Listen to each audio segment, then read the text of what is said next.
por isso que você não verá a verdade sendo apresentada isoladamente, mas sempre ao lado de sua antítese. Luz ao lado de trevas. Você tem o fariseu, a falsa religião, ao lado do publicano, aceito pelo arrependimento sincero. Você tem Jacó e Esaú. Você tem a Jerusalém, a Nova Jerusalém e a Babilônia. Você tem o joio e o trigo. O tempo todo na Escritura nós vemos esse antagonismo. O primeiro e grande discurso de Jesus, o Sermão da Montanha, é apresentado todo ele de forma negativa, partindo de seu antagonista, os mestres de Israel, para daí então estabelecer a verdade. Ouviste o que foi dito pelos antigos? Como eles interpretavam o texto? Pois bem, eles estavam errados.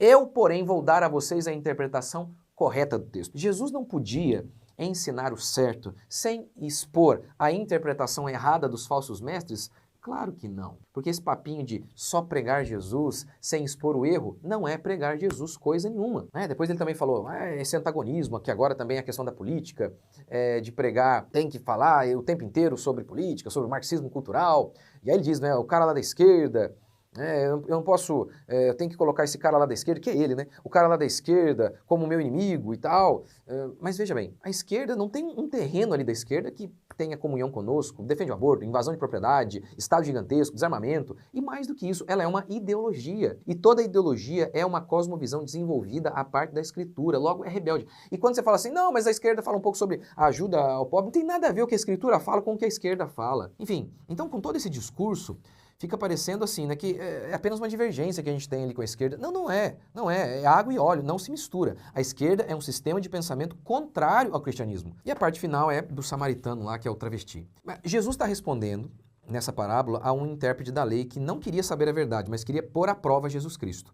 A conversa era sobre vida eterna e sobre quem era o próximo. Obviamente não vou conseguir falar tudo aqui, o vídeo aqui ficaria mais longo do que já está. Então Jesus conta a história de um homem, para falar quem é o próximo, um homem que foi assaltado, espancado e deixado para morrer na rua. Sacerdotes, levitas, que sim, representariam os pastores de hoje, eles passaram e não ajudaram, mas um samaritano ajudou. A Samaria era a capital do Reino Norte, que com a divisão do reino, por conta do pecado de Salomão, se estabeleceu ali um culto idólatra por meio de Jeroboão. Olha, vocês não precisam ir a Jerusalém, vocês podem cultuar aqui, está aqui, os bezerros de ouro estão aqui.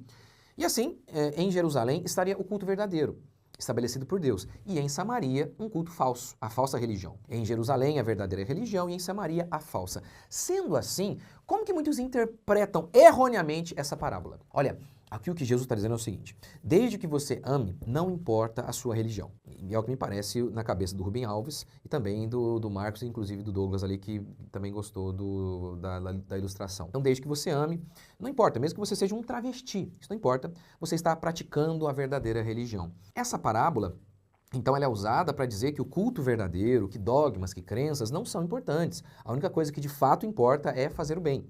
Então você é idólatra de demônios, mas você ajudou o mendigo na rua, logo você é um genuíno cristão aí.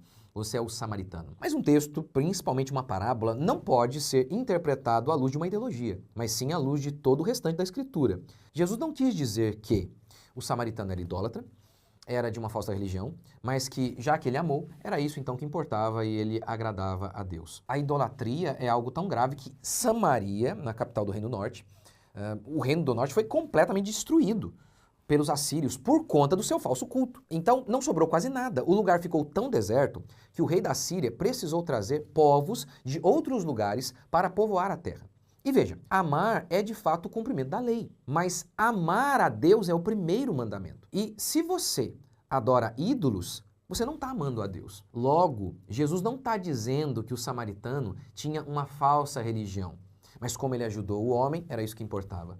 O que Jesus está dizendo é, vocês judeus, vocês têm o templo verdadeiro, a religião verdadeira, e mesmo assim, cercados de verdade ao lado de vocês, vocês praticam uma falsa religião.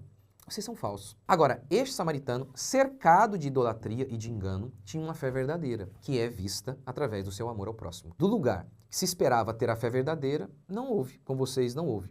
De onde menos se esperava alguma coisa desse samaritano, mesmo assim, ele teve uma fé genuína que se manifestou através do amor ao próximo. Então, interpretar como Rubem Alves, você tem que ignorar, por exemplo, então, que os homossexuais não herdarão o reino dos céus.